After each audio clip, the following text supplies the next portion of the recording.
कार्तिक मास के अंतिम दिन सुबह उठते ही ये दिव्य कथा सुनने मात्र से जीवन के सारे दुख स्वयं मिट जाएंगे। दर्शक बंधु, कार्तिक मास का अंतिम दिन यह कोई साधारण तिथि नहीं होती। ये वह दिन है जब आकाश के द्वार खुलते हैं, जब हर दिशा से पवित्रता, भक्ति और प्रकाश की लहरें पृथ्वी पर उतरती हैं। कहा जाता है इस दिन का हर पल भगवान विष्णु और माता लक्ष्मी की कृपा से भरा होता है। जब प्रातःकाल का समय आता है, जब सूरज की पहली किरण जल में झलकती है, तब ऐसा प्रतीत होता है मानो स्वयं देवता उस प्रकाश में स्नान कर रहे हों। भक्तों कहते हैं कार्तिक मास के अंतिम दिन जो व्यक्ति भोर में उठकर स्नान करता है, दीपदान करता है और यह दिव्य कथा श्रद्धा से सुनता है, उसके जीवन के सारे दुख, रोग, कष्ट और दुर्भाग्य अपने आप नष्ट हो जाते हैं। क्योंकि यह कथा केवल सुनने की बात नहीं है, यह कथा आत्मा को शुद्ध करने का माध्यम है। यह कथा भीतर सोए हुए विश्वास को जगाने का द्वार है। कहा जाता है जो व्यक्ति इस कथा को श्रद्धा से सुनता है, उसके घर में शांति बसती है, उसके परिवार में सुख समृद्धि आती है और उसके जीवन में एक नई ऊर्जा प्रवाहित होती है। जब यह कथा कानों में गूंजती है तो मन के सभी बोझ धीरे धीरे उतरने लगते हैं, जैसे किसी ने हृदय से सारी थकान मिटा दी हो। इस दिन के महत्व को समझना अत्यंत आवश्यक है, क्योंकि कार्तिक मास का यह अंतिम सूर्योदय केवल सूरज का उगना नहीं है, यह हमारी आत्मा के जागरण का प्रतीक है। जो व्यक्ति इस क्षण को भक्ति के साथ स्वीकार करता है, उसे जीवन में ऐसे चमत्कार दिखाई देते हैं जो शब्दों में नहीं कहे जा सकते। यह दिन स्वयं भगवान के आशीर्वाद का दर्पण है। जो इसे सच्चे मन से अपनाता है, उसका भाग्य स्वयं बदल जाता है।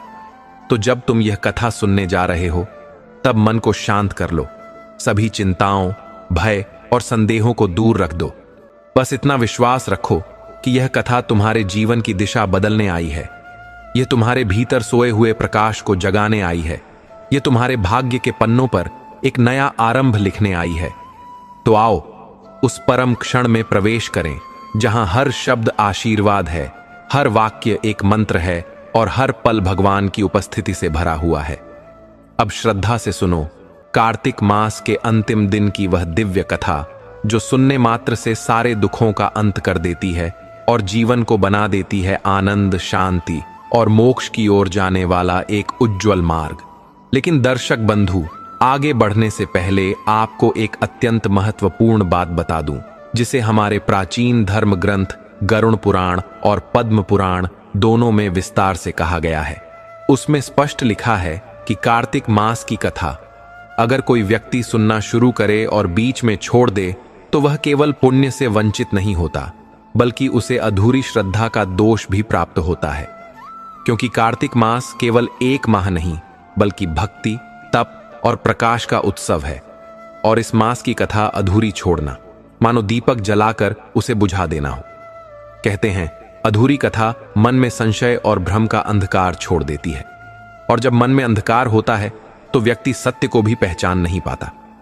इसलिए यह आवश्यक है कि जब आप यह दिव्य कथा सुने तो पूरे मन, श्रद्धा और एकाग्रता के साथ अंत तक सुने, क्योंकि यह कथा केवल भगवान की महिमा नहीं सुनाती, बल्कि यह हमारे जीवन की हर कठिनाई का उत्तर भी देती है। कार्तिक मास के अंतिम दिन सुनाई जाने वाली यह कथा वह दुर्लभ अवसर है जब देवता स्वयं पृथ्वी पर आकर भक्तों के पुण्य में सहभागी होते हैं। यह वह समय है जब गंगा, यमुना और सरस्वती के जल में स्वयं विष्णु की शक्ति प्रवाहित होती है। इस कथा का एक एक शब्द दीपदान के समान है, जो सुनने वाले के भीतर का अंधकार मिटा देता है और जीवन में नई दिशा दे जाता है।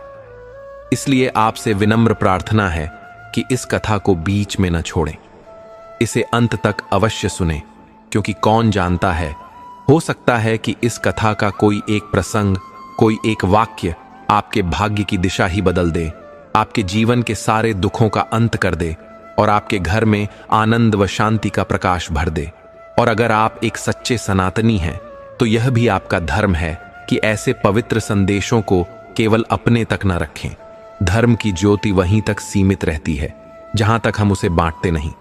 इसलिए इस वीडियो को लाइक करें, शेयर करें और हमारे चैनल भैरम पावर को सब्सक्राइब करना न भूलें। ताकि धर्म, भक्ति और सत्य की ऐसी दिव्य कथाएं आप तक निरंतर पहुंचती रहें। तो अब आइए, तन मन को शांत करें, हृदय में दीपक जलाएं और पूर्ण श्रद्धा के साथ प्रवेश करें उस दिव्य कथा में। कार्तिक मास के अंतिम दिन की वह पावन कथा जो सुनने मात्र से जीवन के सारे दुख, भय और अंधकार को मिटा देती है। यह प्रेरक कथा धौलगढ़ साम्राज्य की है, जहां राजा विजयभान का शासन था। राजा विजयभान एक न्यायप्रिय और प्रजापालक शासक थे। उनके राज्य की प्रजा सुख समृद्धि में जीवन व्यतीत करती थी। राजा की 2 रानियां थीं, बड़ी रानी लक्ष्मी और छोटी रानी जसोदा। राजा का पहला विवाह लक्ष्मी से हुआ था और 4 वर्षों बाद उनका दूसरा विवाह जसोदा से हुआ। दोनों रानियों के एक एक पुत्र थे। रानी लक्ष्मी का बेटा सिद्धार्थ और रानी जसोदा का बेटा अर्जुन था। सिद्धार्थ अर्जुन से बड़ा था, इसलिए नियम के अनुसार सिद्धार्थ धौलगढ़ का भावी राजा था। यह बात रानी जसोदा को पसंद नहीं थी। वह चाहती थी कि उसका बेटा अर्जुन धौलगढ़ का उत्तराधिकारी बने। इसी कारण वह लक्ष्मी और उसके बेटे सिद्धार्थ से ईर्ष्या करती थी और अपने पुत्र को भी यही सिखाती थी कि सिद्धार्थ उसका भाई नहीं बल्कि शत्रु है। दूसरी ओर रानी लक्ष्मी एक समझदार और दयालु महिला थी। वह अपने बेटे सिद्धार्थ को हमेशा अच्छे संस्कार सिखाती थी और मिलजुल कर रहने की शिक्षा देती थी। सिद्धार्थ भी छोटी रानी जसोदा को अपनी मां की तरह मानता था और अपने छोटे भाई अर्जुन को बहुत स्नेह करता था। रानी लक्ष्मी के कुशल स्वभाव के कारण महाराज विजयभान भी उनके विचारों को महत्व देते थे और महल के अधिकतर कार्यों की जिम्मेदारी उन्हीं पर थी। हालांकि यह सब बातें रानी जसोदा को खटकती थीं। वह बड़ी रानी से चिढ़ती थी और उन्हें महल से हटाने के लिए साजिशें रचती रहती थी। एक दिन उसने एक छलपूर्ण योजना बनाई। उसने एक बहुरूपीय को बुलवाकर उसे साधु का भेष धारण करने का निर्देश दिया। योजना के तहत उस साधु को राजा विजयभान के सामने झूठी भविष्यवाणी करनी थी, जिससे राजा लक्ष्मी और उनके बेटे सिद्धार्थ से विमुख हो जाएं। अगले दिन वह बहुरूपियां साधु बनकर दरबार में पहुंचा। रानी जसोदा द्वारा सिखाई गई बातें उसने राजा से कही, जिससे राजा प्रभावित हो गए।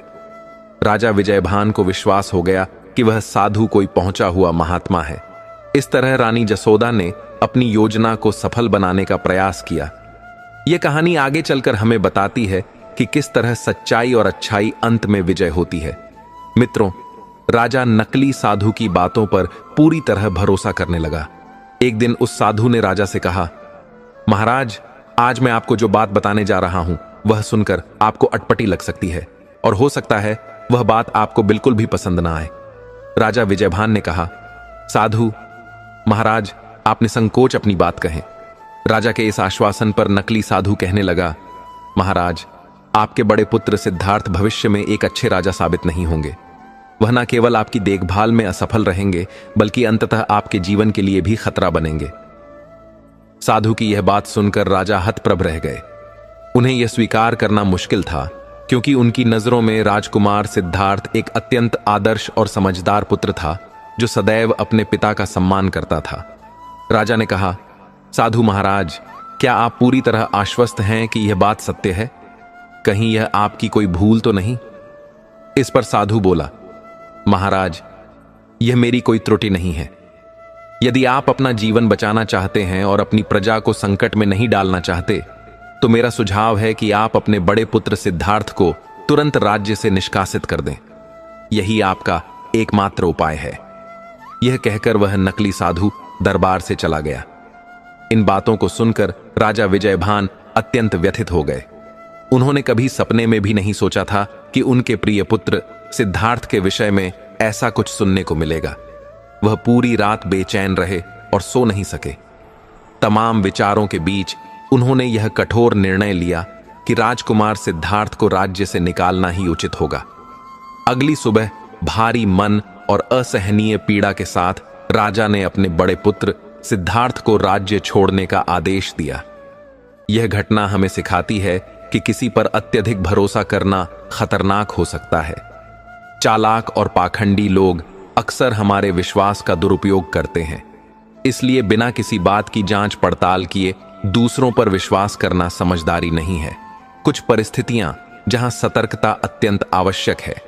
एक महत्वपूर्ण निर्णय, यदि कोई निर्णय आपकी शिक्षा, करियर, स्वास्थ्य, वित्तीय स्थिति या पारिवारिक संबंधों को प्रभावित करता है, तो उस पर स्वयं विचार करें। तथ्यों की पुष्टि किए बिना दूसरों की सलाह पर तुरंत कदम ना उठाएं। 2. अनुभव का अंतर। हर किसी का अनुभव भिन्न होता है। किसी अन्य के अनुभव को अपनी परिस्थिति पर पूरी तरह लागू करना उचित नहीं है। त्रिभावनात्मक सलाह। नजदीकी लोग कभी कभी अपनी सोच और पूर्वाग्रह के आधार पर सलाह देते हैं। अपनी स्थिति के अनुसार निर्णय लें। 4. अत्यधिक अच्छे दावे।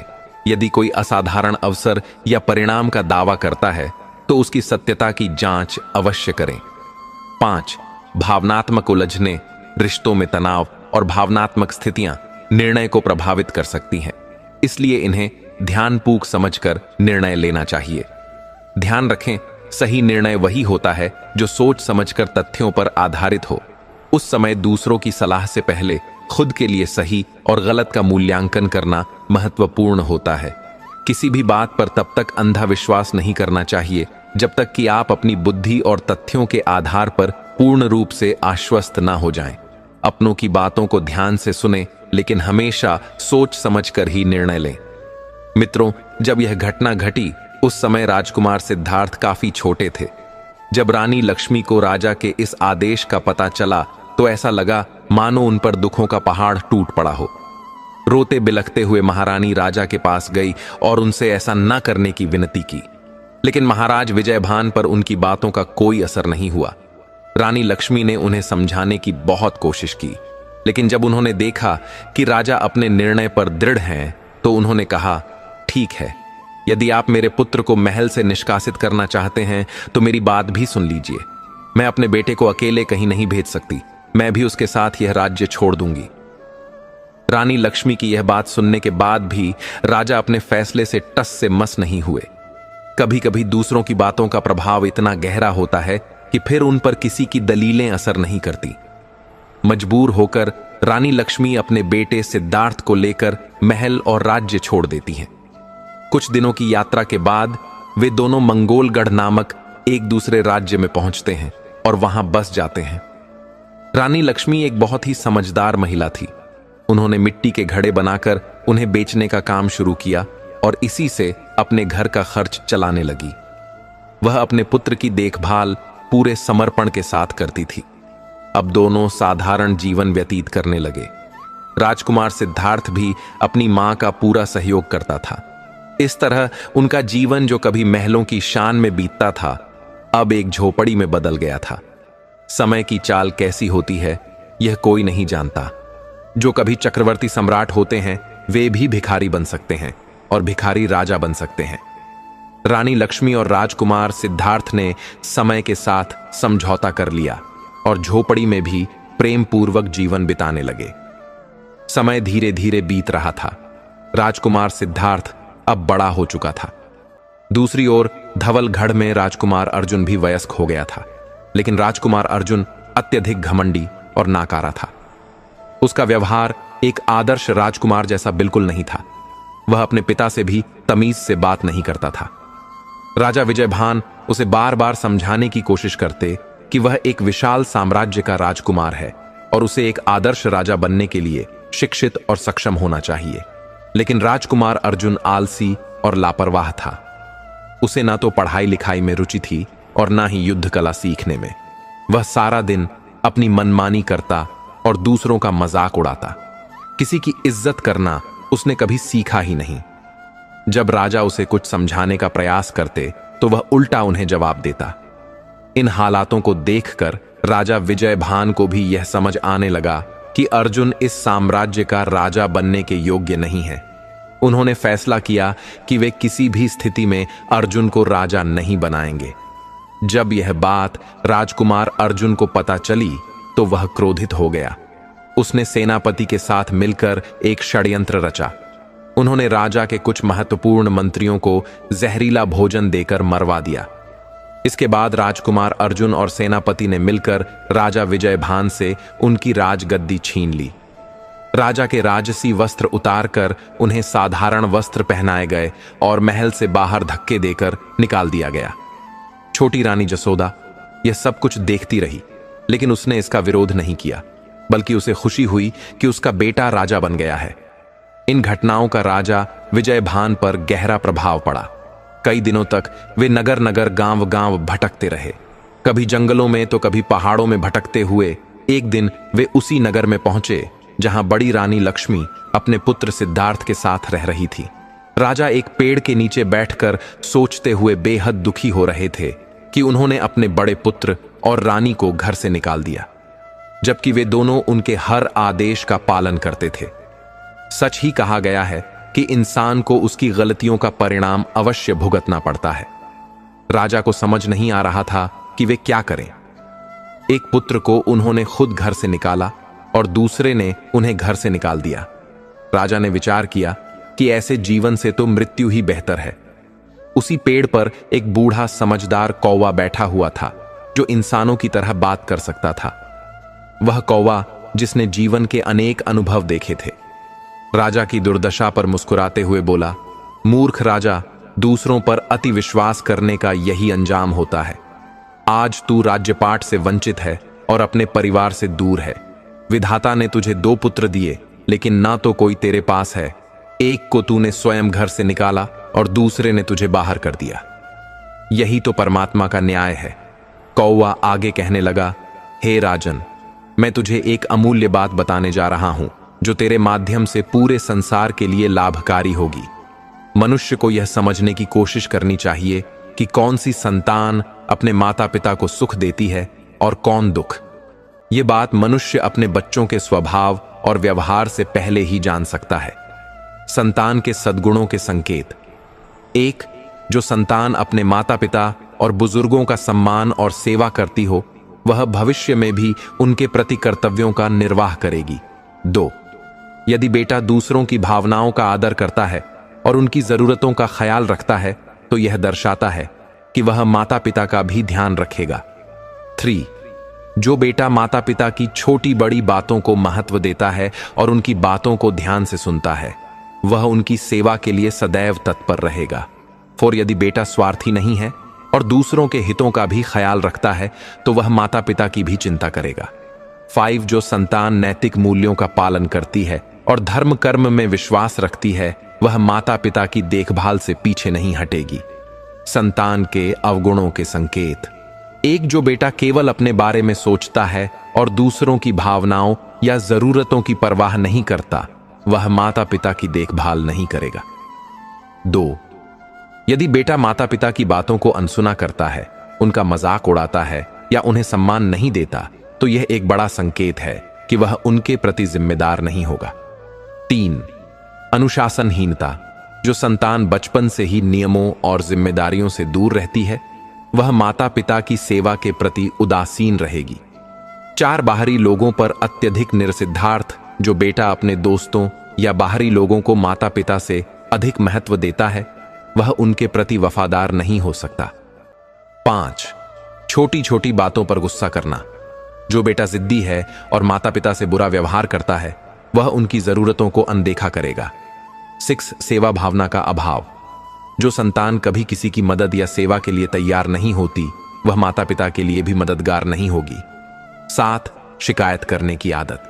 जो बेटा हर बात पर शिकायत करता है, कुतर्क करता है और दूसरों को दोष देता है, वह माता पिता की जिम्मेदारियों से भागेगा।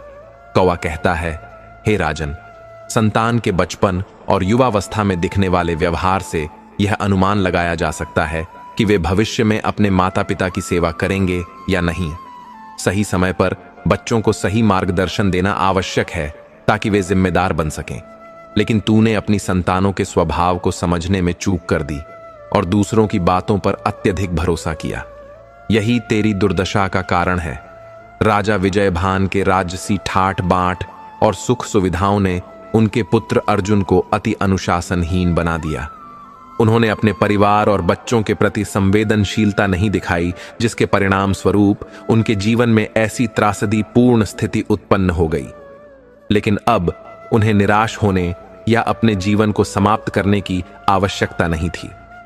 वह सही समय पर सही स्थान पर पहुंचे थे। यह बात उस बुद्धिमान कौए ने उन्हें समझाई और कहा, आपकी विपत्तियां शीघ्र ही समाप्त हो जाएंगी। इतना कहकर वह कौवा वहां से उड़ गया। राजा विजयभान उस पेड़ के नीचे बैठकर अपनी रानी लक्ष्मी और पुत्र सिद्धार्थ को याद कर रहे थे। उसी दिन राजकुमार सिद्धार्थ नगर के बाजार में सामान लेने आया। उसने देखा कि उसके पिता महाराज विजयभान एक पेड़ के नीचे उदासी में डूबे बैठे हैं। उनके वस्त्र फटे हुए थे और उनकी हालत दयनीय थी। अपने पिता की ऐसी अवस्था देखकर सिद्धार्थ का हृदय व्यथित हो उठा। वह उनके पास गया और बोला, पिताजी, आप यहां इस हालत में क्या कर रहे हैं? आपकी यह दशा किसने की? राजा अपने पुत्र को पहचान नहीं पाए और बोले, बेटा तुम कौन हो?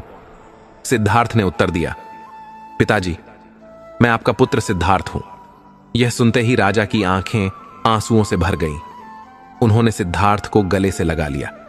सिद्धार्थ ने कहा, पिताजी, आपकी हालत बिल्कुल भी ठीक नहीं है, कृपया मेरे साथ चलिए। इसके बाद सिद्धार्थ अपने पिता को अपनी झोपड़ी में ले आया। जब रानी लक्ष्मी ने अपने पति की ऐसी स्थिति देखी तो वह स्तब्ध रह गई। उन्होंने राजा के चरण स्पर्श किए।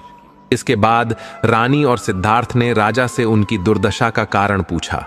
राजा ने उन्हें सब कुछ बताया, कैसे राजकुमार अर्जुन ने लालच में आकर विश्वास पात्र मंत्रियों को विष देकर मरवा दिया और सेनापति के साथ मिलकर उन्हें महल से बाहर निकलवा दिया। सारी बातें जानने के बाद सिद्धार्थ ने कहा, पिताजी, आप चिंता मत करें।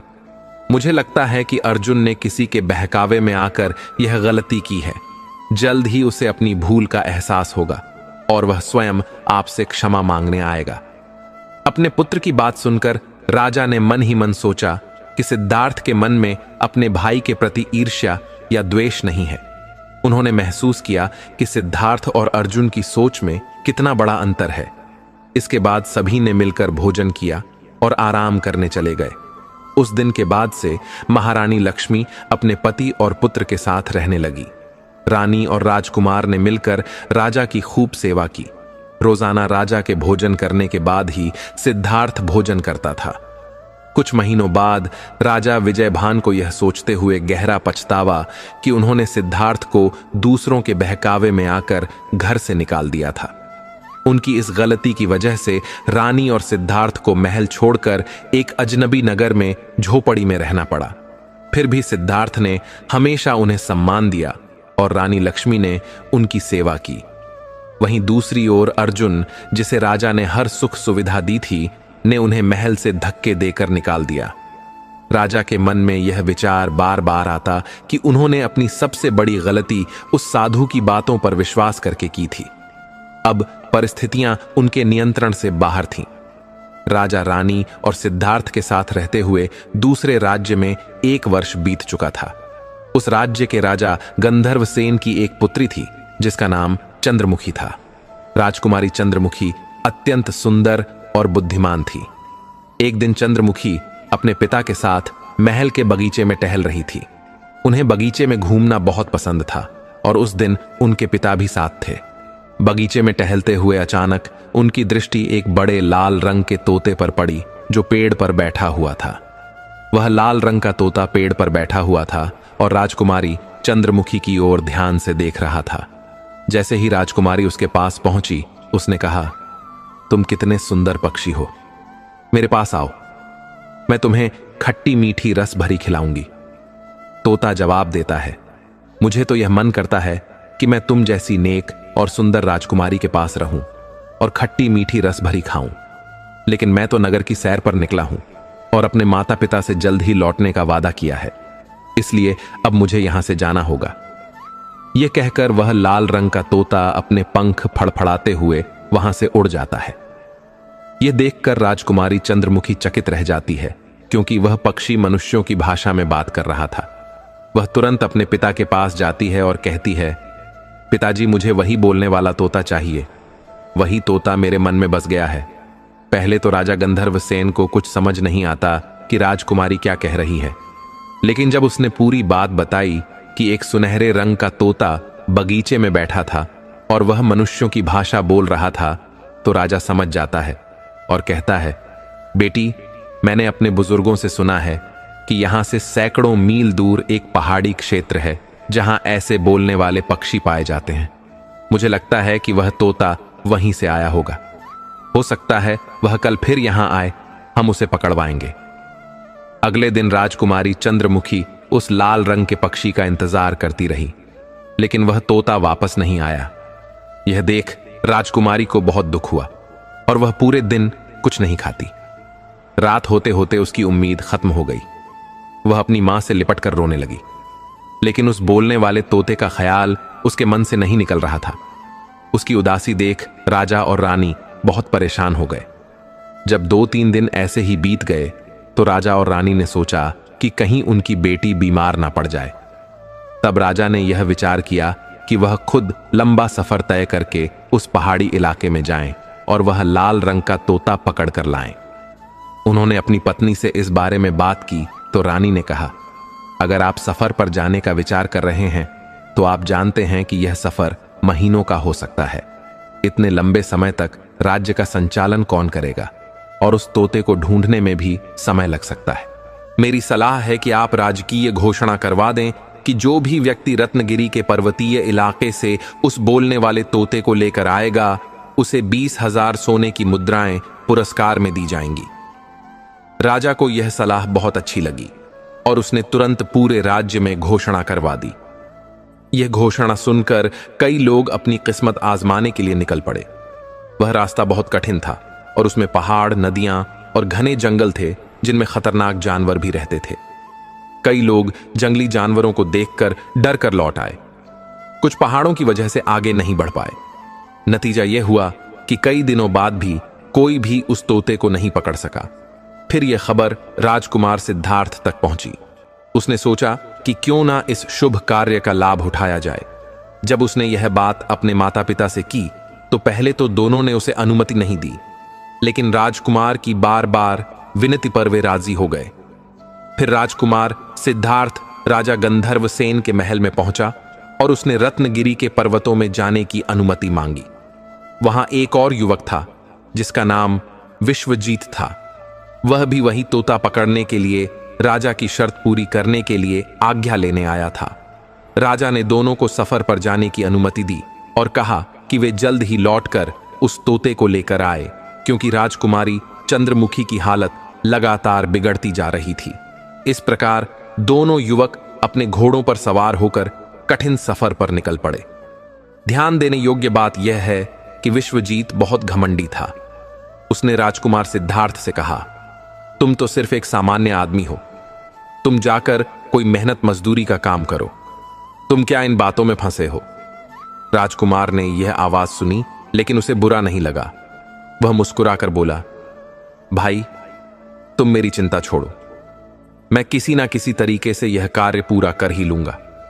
मैं तो यहां सिर्फ इसलिए आया हूं कि राजकुमारी जल्द ठीक हो जाए।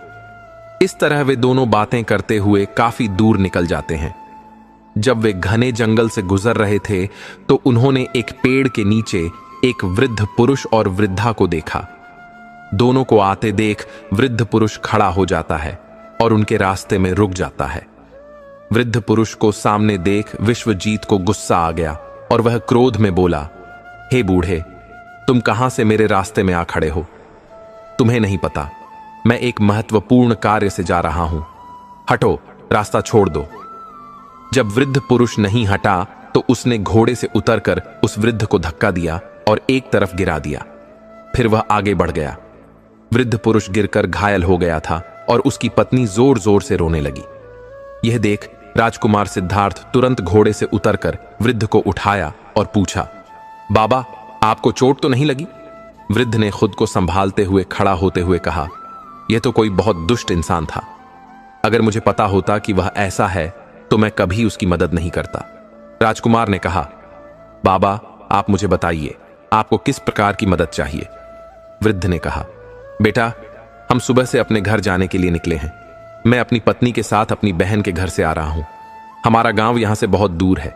हम दोनों बूढ़े हैं और पूरी तरह से थक चुके हैं। धूप भी बहुत तेज है।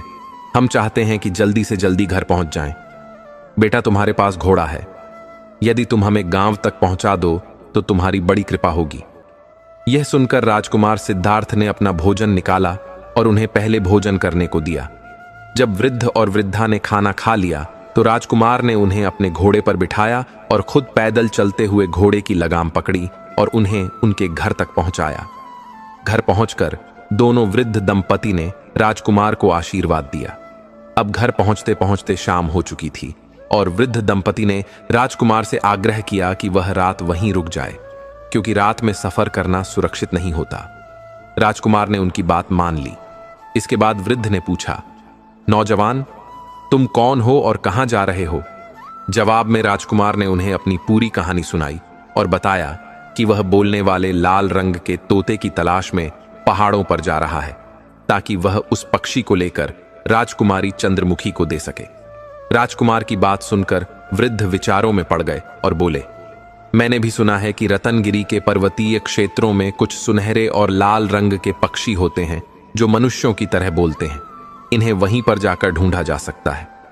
रतनगिरी की ओर जाने के दो रास्ते हैं। एक रास्ता बहुत कठिन है, दूसरा रास्ता थोड़ा आसान है। यदि घोड़ा तेज हो तो कुछ ही घंटों में वहां पहुंचा जा सकता है और उस रास्ते पर कोई खतरा नहीं होता। वृद्ध ने राजकुमार को रास्ता समझा दिया। उस रात सभी सो गए। अगले दिन जब राजकुमार अपने सफर पर आगे बढ़ा तो वृद्ध ने अपने घर से बहुत सारे आम के फल तोड़कर उसे दिए और कहा, यह फल रतनगिरी के पर्वतों पर रहने वाले पक्षियों को बहुत पसंद आते हैं। वे इन्हें बड़े चाव से खाते हैं। इस इलाके में यह फल नहीं मिलते, इसलिए यह पक्षी इन्हें खाने के लिए यहां तक आते हैं। तुम यह फल अपने साथ ले जाओ। मुझे विश्वास है कि इन फलों की खुशबू से वे पक्षी तुम्हारी ओर आकर्षित होंगे और हो सकता है उनमें से कोई ऐसा पक्षी हो जो मनुष्य की तरह बोले। राजकुमार ने उन आमों को पोटली में बांध लिया और वृद्ध को धन्यवाद देते हुए आगे बढ़ गया। राजकुमार उसी रास्ते पर जा रहा था जिसे वृद्ध ने बताया था। रास्ता साफ, हरा भरा और बहुत सुंदर था। कुछ ही घंटों में वह पर्वतीय इलाके में पहुंच गया। वह इलाका बहुत ही हरा भरा और खुशबूदार फूलों से सजा हुआ था। राजकुमार के मन में कुछ देर के लिए यह विचार आया कि यहां कुछ समय आराम किया जाए, लेकिन तुरंत ही वह सोचने लगा कि आराम करने में समय नष्ट होगा। अब वह बोलने वाले पक्षी की खोज करने लगा। चलते चलते वह पेड़ों की ओर नजरें गड़ाए हुए था। कुछ दूर जाकर वह एक ऐसी जगह पहुंचा जहां बहुत छोटे छोटे पक्षी पेड़ों पर बैठे हुए थे और सभी चहचहा रहे थे, लेकिन ऐसा कोई पक्षी नहीं था जो मनुष्य की भाषा बोल रहा हो। राजकुमार बहुत उदास हो गया, लेकिन उसने हिम्मत नहीं हारी। वह एक जगह पर जमीन पर बैठकर अपने साथ लाए हुए फल निकालकर फैला देता है। उन फलों की खुशबू से जो भी पक्षी वहां थे वे सब वहां आकर फलों को खाने लगे। पक्षियों को देखकर राजकुमार बोला, हे प्यारे पक्षियों, तुम सभी का क्या हाल है? लेकिन किसी भी पक्षी ने उसकी बात का जवाब नहीं दिया। राजकुमार समझ गया कि इन पक्षियों में कोई ऐसा पक्षी नहीं है जो इंसानों की तरह बोलता हो। थोड़ी देर बाद सभी पक्षी उड़कर वहां से चले गए। तभी एक सुनहरे रंग का तोता उड़ता हुआ वहां आता है और राजकुमार के सामने बैठ जाता है और कहता है, लगता है मेरे यहां आने से पहले ही सारे फल खत्म हो गए हैं। राजकुमार और सुनहरे तोते को मनुष्य की भाषा में बात करते हुए देख राजकुमार सिद्धार्थ बहुत खुश हो जाता है। उसने एक मीठा फल निकालकर उस पक्षी के सामने रख दिया और बोला, हे प्यारे पक्षी, तुम चिंता मत करो, मेरे पास अभी और बहुत सारे फल हैं। यह सुनकर वह तोता राजकुमार के पास आकर फल खाने लगता है। राजकुमार ने अपनी बात तोते से कही, अरे प्यारे तोते, क्या तुम मेरे साथ मेरे नगर मंगोलगढ़ चलना चाहोगे? तोता बोला, क्यों नहीं, मुझे तुम्हारे फल बहुत पसंद है, क्योंकि वहां पर बहुत सारे आमों के बाग हैं। अगर मैं तुम्हारे साथ चलूंगा तो तुम मुझे पिंजरे में तो बंद नहीं करोगे, क्योंकि मुझे पिंजरे में बंद होने से बहुत डर लगता है। राजकुमार ने कहा, नहीं नहीं, तुम इस बारे में बिल्कुल भी चिंतित मत हो। मैं तुम्हारी तलाश में लंबा सफर तय करके आया हूं। हमारे राजा की बेटी तुम्हारे इंतजार में बिना कुछ खाए पिए कई दिनों से बेसुध पड़ी है। मैं तुम्हें ले जाकर राजकुमारी के हवाले कर दूंगा। वहां तुम महल में आराम से रहोगे। मैं उसे यह भी बता दूंगा कि वह तुम्हें पिंजरे में ना बंद करे। तोता बोला, हाँ, कुछ दिनों पहले मैं राजकुमारी चंद्रमुखी से मिल चुका हूं। जब मैं नगर नगर घूमने के लिए निकला था तो राजा के बगीचे में मेरी मुलाकात राजकुमारी से हुई थी। वह एक बहुत ही नेक दिल और अच्छी राजकुमारी है। मैं खुशी खुशी उनके साथ रहना चाहता हूं। तोता की बात सुनकर राजकुमार सिद्धार्थ बहुत प्रसन्न हो जाता है। तोता उड़कर राजकुमार के कंधे पर बैठ जाता है अब राजकुमार का उद्देश्य पूरा हो चुका था, इसलिए उसने वापसी का सफर शुरू कर दिया। तोता राजकुमार के घोड़े के ऊपर उड़ता हुआ साथ साथ चल रहा था। लंबा सफर तय करने के बाद जब राजकुमार मंगोलगढ़ राज्य की सीमा में प्रवेश करता है, तब वही नौजवान विश्वजीत आता हुआ दिखाई देता है, जो तोते की तलाश में उसके साथ गया था, लेकिन वह दूसरे रास्ते से गया था, जो बहुत कठिन था। उसकी हालत काफी खराब नजर आ रही थी। राजकुमार समझ गया कि यह तोता की ओर जाने के लिए उस मुश्किल रास्ते पर गया होगा जिसका जिक्र उस बूढ़े बाबा ने किया था। वे दोनों मिलते हैं। राजकुमार के पूछने पर उसने बताया, मुझे बहुत बड़ी गलती हुई है जो मैंने इनाम के लालच में वह सफर शुरू किया। वह रास्ता बहुत दुर्गम था और मैं मुश्किल से अपनी जान बचाकर वहां से भाग आया। राजकुमार सिद्धार्थ ने अपनी पूरी कहानी सुनाई और बताया कि उसने कैसे उन वृद्ध दंपति की मदद की, उन्हें घोड़े पर बिठाकर उनके घर तक पहुंचाया और उनके आशीर्वाद से वह बोलने वाला सुनहरा तोता हासिल करने में सफल हो गया। तब वह नौजवान विश्वजीत बोला, भाई, तोता तो तुम्हारे आसपास भी दिखाई नहीं दे रहा है।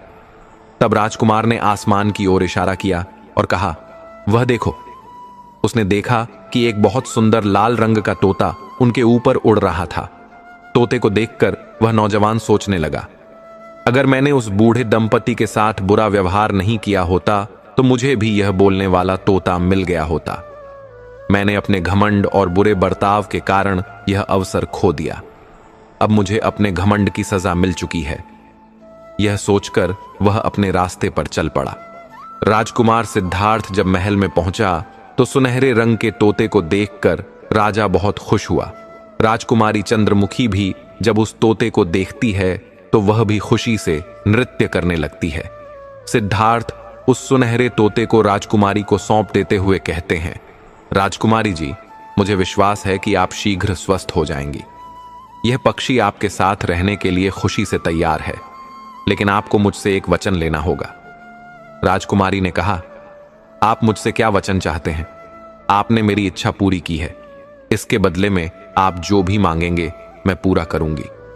तब राजकुमार ने कहा, राजकुमारी, आप मुझे यह वचन दीजिए कि आप उस पक्षी को कभी भी पिंजरे में नहीं बंद करेंगी।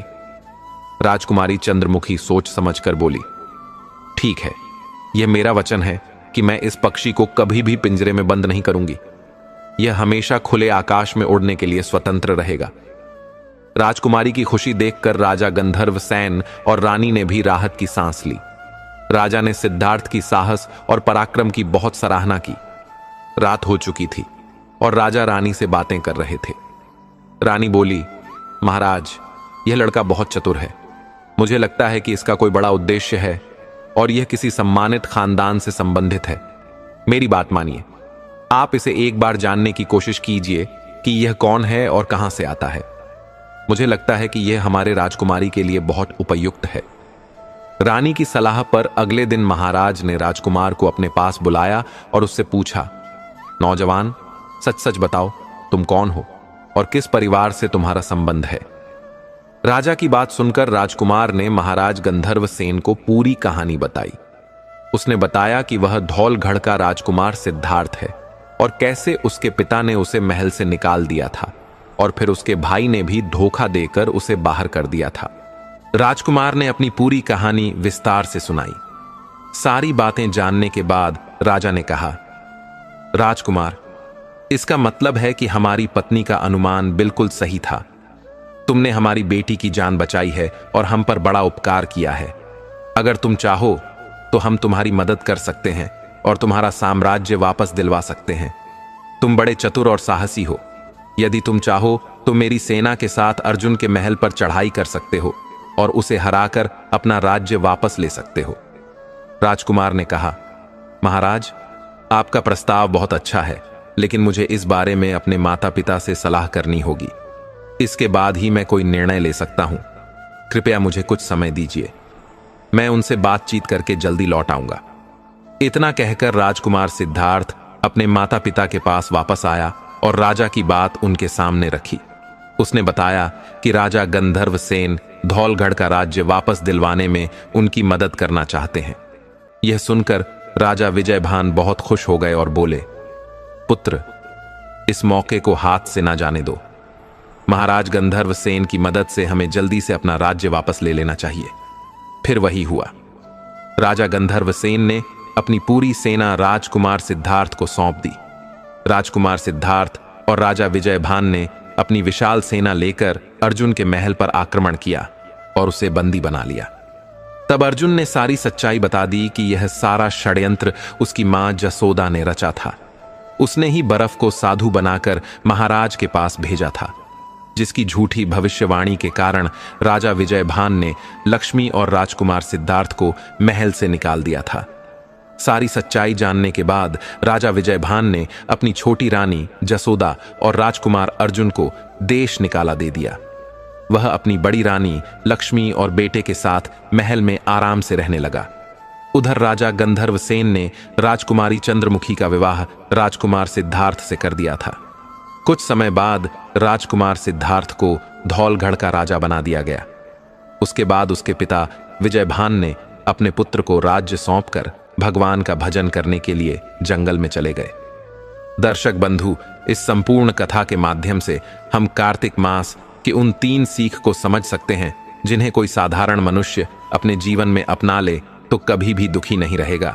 तो चलिए दर्शक बंधु, आपका कीमती समय नष्ट न करते हुए जानते हैं उन तीनों सीख को। पहली सीख, विवेक और सतर्कता का दीपक। कहते हैं ना, इंसान के जीवन में सबसे बड़ा अंधकार अज्ञान नहीं होता, सबसे बड़ा अंधकार होता है जब हम बिना सोचे बिना परखे किसी की बात को सत्य मान लेते हैं। हमारी इस कथा में भी यही बात सबसे पहले सामने आई, जब राजा ने एक नकली साधु के शब्दों पर विश्वास करके अपने ही घर का सर्वनाश कर लिया। उस साधु के चेहरे पर धार्मिकता की झलक थी, उसकी वाणी मीठी थी, पर उसके इरादे जहरीले थे। और राजा ने बस वही देखा जो उसकी आंखें दिखा रही थीं, पर जो मन में छल था उसे नहीं परखा। यही गलती, यही अंधकार उसके जीवन में प्रवेश कर गया। अब सोचिए, कितनी बार ऐसा हमारे जीवन में भी होता है। कोई हमें कुछ कह देता है, वो तुम्हारे खिलाफ बोल रहा था, वो तुम्हारे घर के सुख का दुश्मन है, और हम बिना सोचे उस बात को सच मान लेते हैं, जैसे राजा ने किया।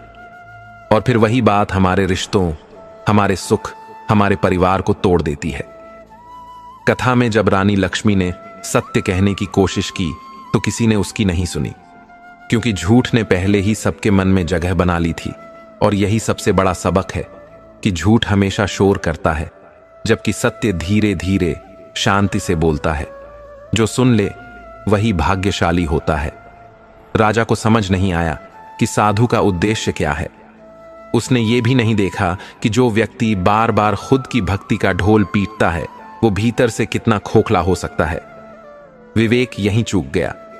पर वही कहानी हमें सिखाती है कि कार्तिक मास में जब हम दीप जलाते हैं तो वो दीप केवल तेल और बाती से नहीं जलता, वो जलता है सतर्कता से, विवेक से, परख की शक्ति से। हर इंसान के जीवन में एक साधु आता है, कोई व्यक्ति, कोई विचार, कोई प्रलोभन, जो बाहर से चमकदार दिखता है पर भीतर अंधकार लिए होता है। अगर हम बिना सोचे उस पर भरोसा कर लें तो हम खुद अपने जीवन के राजा होते हुए भी भिखारी बन जाते हैं।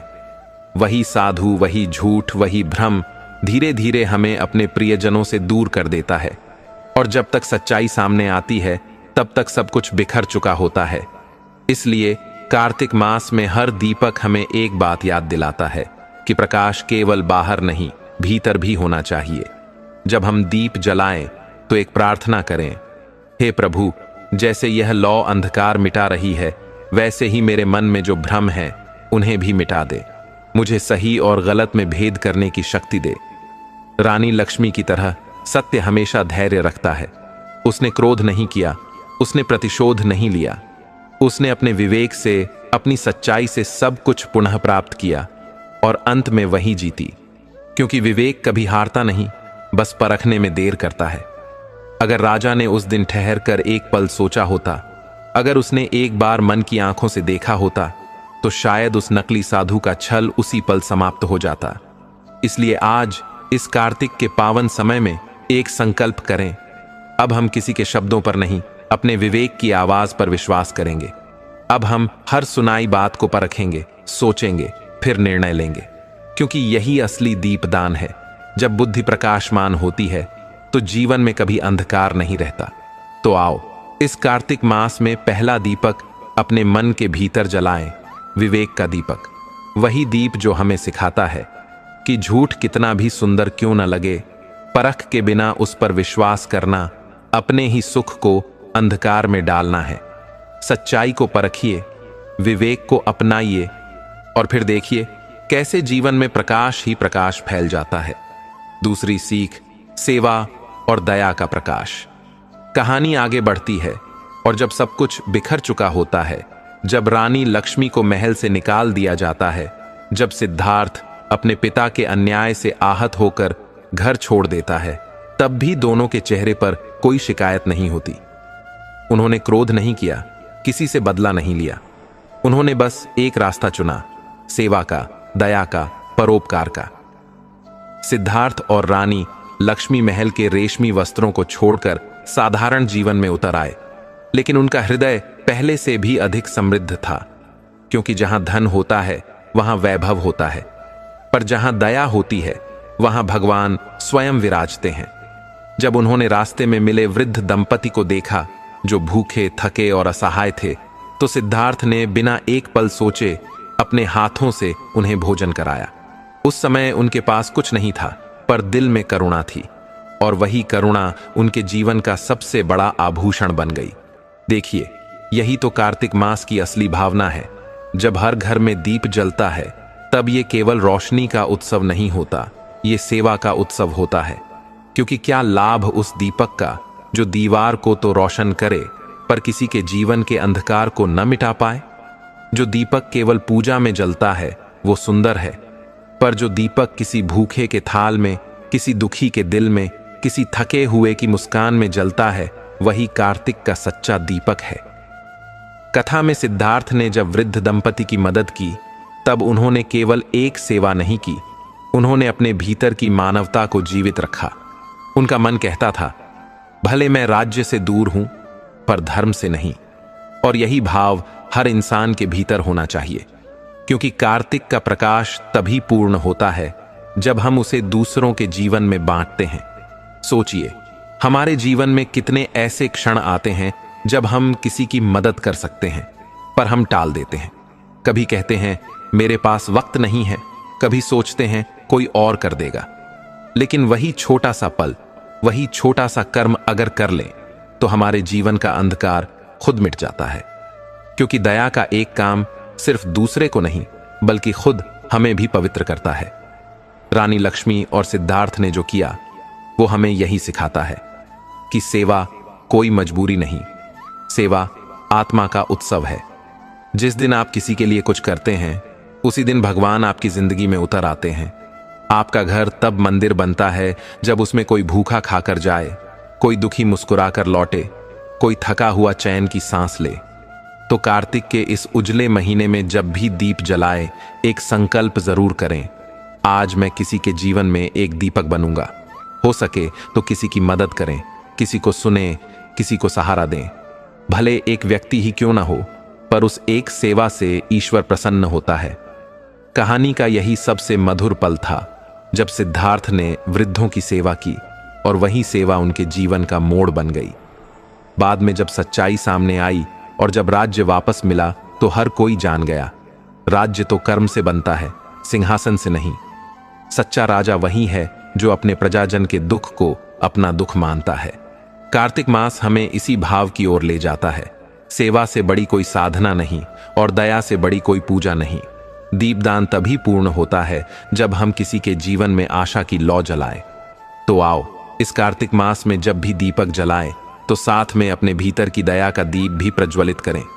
थोड़ा समय किसी जरूरतमंद के लिए रखें, किसी अनजान के लिए मुस्कुराएं, किसी दुखी के आंसू पोंछें। क्योंकि जब आप किसी के अंधकार में प्रकाश बनते हैं, तभी सच्चे अर्थों में कार्तिक की पूजा पूर्ण होती है। याद रखिए, सिद्धार्थ के पास राज्य नहीं था, पर सेवा थी। वैभव नहीं था, पर करुणा थी, और इसी करुणा ने अंत में उन्हें वह लौटा दिया जो खो गया था। तो जीवन में जो खो गया है, उसे पाने की कुंजी भी यही है, सेवा, दया और परोपकार। जब हम दूसरों का दुख कम करते हैं, तब हमारा अपना भाग्य भी चमक उठता है, जैसे कार्तिक की रात में दीपकों की कतार जो पूरे संसार को प्रकाश से भर देती है। तीसरी सीख, सत्य और धैर्य की विजय कथा के उस मोड़ पर, जब झूठ अपनी चरम सीमा पर था, जब नकली साधु महल में सम्मान पा रहा था और रानी लक्ष्मी वन में भटक रही थी, तब ऐसा लगा मानो सत्य हार गया हो। राजा का मन मोह के जाल में बंध चुका था, प्रजा भ्रम में थी और जिनके हृदय में भक्ति थी वो अपमान सह रहे थे। लेकिन जैसे सूर्य कभी बादलों से हारता नहीं, वैसे ही सत्य भी केवल प्रतीक्षा करता है, हारता नहीं। रानी लक्ष्मी ने उस कठिन समय में कोई प्रतिशोध नहीं लिया। उन्होंने किसी को श्राप नहीं दिया, किसी को दोष नहीं ठहराया। उन्होंने बस एक वचन लिया, समय आने दो, सत्य स्वयं बोलेगा। और यही तीसरी सीख है कि धैर्य सत्य का सबसे बड़ा रक्षक है। देखिए, आज के समय में हम कितनी जल्दी हार मान लेते हैं। कोई हमारे बारे में गलत बोल दे, कोई हमें गलत ठहरा दे और हम तुरंत आहत हो जाते हैं, क्रोधित हो जाते हैं। पर इस कहानी की रानी ने हमें दिखाया कि सच्चा बल शांति में होता है, प्रतिक्रिया में नहीं। जब इंसान का मन शांत रहता है, तभी वह ईश्वर की योजना को समझ पाता है। रानी ने सत्य का मार्ग नहीं छोड़ा और न ही अपने जीवन का उद्देश्य। उन्होंने सेवा की, दूसरों की मदद की और हर दिन ईश्वर का स्मरण किया। वो जानती थीं कि झूठ की उम्र छोटी होती है, उसका तेज भले चकाचौंध कर दे, पर वो दीपक नहीं होता, सिर्फ एक चिंगारी होती है जो जल्द ही बुझ जाती है। धीरे धीरे सत्य ने अपनी राह बनाई। नकली साधु का चेहरा उसी के कर्मों से उजागर हुआ। राजा का मोह टूटा और रानी लक्ष्मी की सच्चाई सबके सामने आ गई। तब राजा ने आंसुओं के साथ कहा, मैंने तुम्हें नहीं पहचाना क्योंकि मैंने सत्य को धैर्य से नहीं परखा। यही है जीवन का तीसरा दीपक, सत्य और धैर्य का दीपक। जब हम इस दीपक को अपने भीतर जलाते हैं तो परिस्थितियां कैसी भी हों, झूठ कितना भी बड़ा क्यों ना दिखे, अंत में जीत सदा सत्य की ही होती है। कार्तिक मास हमें यही सिखाता है कि जो व्यक्ति सत्य के साथ खड़ा रहता है, उसके जीवन में देर भले लगे पर अंधकार स्थायी नहीं रहता, क्योंकि सत्य की जड़ें गहरी होती हैं। वह धीरे बढ़ता है पर जब फल देता है तो पूरा जीवन महका देता है। सोचिए, अगर रानी उस समय क्रोधित होकर महल लौट जाती या सिद्धार्थ प्रतिशोध लेता तो शायद कहानी वहीं समाप्त हो जाती, पर सत्य तब भी अधूरा रहता। पर उन्होंने समय को बोलने दिया और समय ने वही कहा जो ईश्वर हमेशा कहते हैं, सत्य कभी पराजित नहीं होता, बस परीक्षा में विलंब होता है। हमारे जीवन में भी यही होता है। जब कभी लगे कि मेहनत का फल नहीं मिल रहा, सच्चाई की राह कठिन है या दुनिया झूठ का साथ दे रही है, तब बस एक बात याद रखिए, सत्य की चाल धीमी होती है पर पहुंच निश्चित होती है। रानी लक्ष्मी की तरह अगर हम धैर्य और विश्वास से डटे रहें तो झूठ का अंधकार अपने आप मिट जाता है, क्योंकि जो मन ईमानदार होता है वहां ईश्वर स्वयं निवास करते हैं। तो आओ, इस कार्तिक मास में जब दीप जलाएं तो एक दीपक सत्य के नाम का भी जलाएं, वो दीप जो सिखाता है कि झूठ का अंत निश्चित है और धैर्य का फल अमृत होता है। प्रार्थना करें, हे प्रभु, मुझे सत्य पर चलने की शक्ति दे, भले राह कठिन हो, मुझे धैर्य दे जब दुनिया विरोध में हो, और मुझे वह दृष्टि दे जिससे मैं झूठ के आवरण में भी सच्चाई पहचान सकूं। यही तीसरी सीख है कि सत्य कभी हारता नहीं, बस उसे धैर्य की संगत चाहिए। और जब धैर्य और सत्य साथ होते हैं तब भगवान स्वयं उस दीपक के रक्षक बन जाते हैं। दर्शक बंधु, यह कथा यहीं खत्म नहीं होती। अभी हम कार्तिक मास के अंतिम दिन की उस दिव्य कथा को सुनेंगे जिसे सुनने मात्र से जीवन के सारे दुख स्वयं मिट जाएंगे। दर्शक बंधु, आज जो कथा आप सुनने जा रहे हैं वह केवल एक कहानी नहीं है, यह एक ऐसा दिव्य प्रसंग है जिसे कार्तिक मास के अंतिम दिन सुबह सुनने मात्र से जीवन के सारे दुख स्वयं मिट जाते हैं। कहा गया है कि इस पवित्र मास में अगर कोई व्यक्ति श्रद्धा से कथा श्रवण करे तो उसके भीतर का अंधकार, उसका दुर्भाग्य और उसके सारे क्लेश धीरे धीरे गलने लगते हैं। बहुत समय पहले अवंतीपुर नाम का एक राज्य था। वहां के राजा ध्रुवसेन अपने धर्म, न्याय और दया के लिए प्रसिद्ध थे। प्रजा सुखी थी, महल वैभवशाली था, पर राजा के मन में एक अदृश्य उदासी थी। न जाने क्यों हर सुबह उठते ही उसके मन में एक खालीपन भर जाता था। एक दिन सूर्योदय से पहले जब वह महल की छत पर पहुंचा तो धीरे से बोला, हे प्रभु, सब कुछ है मेरे पास, धन, यश, राज्य, पर मन को शांति क्यों नहीं मिलती। उसी समय महल के द्वार पर एक वृद्ध साधु पहुंचे। उनके वस्त्र साधारण थे, चेहरे पर अपूर्व तेज था और कदमों में अजीब सी शांति। द्वारपाल ने पूछा कि वे कौन हैं, तो साधु ने मुस्कुराते हुए कहा, मैं केवल एक कथा सुनाना चाहता हूं और वह कथा सुनने से स्वयं विष्णु प्रसन्न होते हैं। यह सुनते ही राजा ने उन्हें सम्मान सहित बुलवाया। साधु बोले, महाराज, आज कार्तिक मास का अंतिम दिन है। आज जो व्यक्ति सत्य कथा श्रद्धा से सुनता है उसके जीवन के सारे दुख मिट जाते हैं। क्या आप सुनना चाहेंगे? राजा ने तुरंत अपने हाथ जोड़ लिए। कृपया मुझे वह कथा सुनाइए जो मेरे हृदय की बेचैनी को मिटा दे। साधु हरिदास ने शांत स्वर में कथा प्रारंभ की। बहुत समय पहले अशोकवन नामक गांव में एक गरीब ब्राह्मण रहता था। नाम था विश्वनाथ। उसका जीवन संघर्षों से भरा था। घर में अन्न नहीं, वस्त्र नहीं, पर उसके होठों पर हर समय ईश्वर का नाम था। वह हर सुबह दीपक जलाता, तुलसी को जल देता और विष्णु का ध्यान करता। एक दिन उसकी पत्नी ने थके स्वर में कहा, भक्ति से पेट नहीं भरता, बच्चों को भूख लगी है। विश्वनाथ मुस्कुराया, देवी, ईश्वर की कृपा देर से मिलती है पर मिलती अवश्य है। आज कार्तिक मास का अंतिम दिन है, मैं कथा सुनने जा रहा हूं। वह मंदिर पहुंचा और कथा में पूरे मन से बैठ गया। कथा समाप्त होने पर जब वह लौट रहा था, रास्ते में एक घायल बैल पड़ा मिला। उसके शरीर से खून बह रहा था। विश्वनाथ ने अपने गमछे से उसका घाव बांधा और बोला, गोमाता, तू स्वस्थ हो जा, यही मेरी पूजा का फल है। रात को उसे स्वप्न आया। भगवान विष्णु प्रकट हुए और बोले, विश्वनाथ, तूने आज करुणा और भक्ति दोनों का संग किया है। तेरे सारे दुख आज से समाप्त। कल से तेरे घर में लक्ष्मी का वास होगा। सुबह जैसे ही सूरज निकला, चमत्कार हुआ। राजा के मंत्री को विश्वनाथ खेत में मिला। उसकी वाणी में ऐसी ज्ञान की गहराई थी कि मंत्री ने उसे दरबार ले जाकर राज पुरोहित बना दिया। देखते ही देखते उसका जीवन बदल गया। वह गरीब ब्राह्मण जिसने कभी भूख जानी थी, अब ज्ञान और भक्ति से पूरे राज्य का पथ प्रदर्शक बन गया। साधु हरिदास बोले, महाराज, यही वह कथा है जो सुनने मात्र से जीवन के सारे दुख मिट जाते हैं, क्योंकि इसमें करुणा, भक्ति और सत्य तीनों का संगम है। जब तक मन में ये तीन दीपक नहीं जलते तब तक शांति नहीं आती। राजा ध्रुवसेन की आंखों से आंसू बहने लगे। उन्होंने कहा, संतवर, आज समझ आया, धन से नहीं, कथा से, भक्ति से शांति मिलती है। साधु मुस्कुराए। यही इस कथा का वरदान है। जिसने इसे श्रद्धा से सुना, उसके जीवन में ईश्वर स्वयं वास करते हैं। उस दिन से राजा ध्रुवसेन का चेहरा ऐसा तेजस्वी हो गया कि लोग कहते, यह वही राजा है जिसने कार्तिक मास की कथा सुनी और अपने जीवन का सच्चा सुख पाया। और तभी से यह परंपरा चली कि कार्तिक मास के अंतिम दिन सुबह उठकर यह कथा सुनी जाए।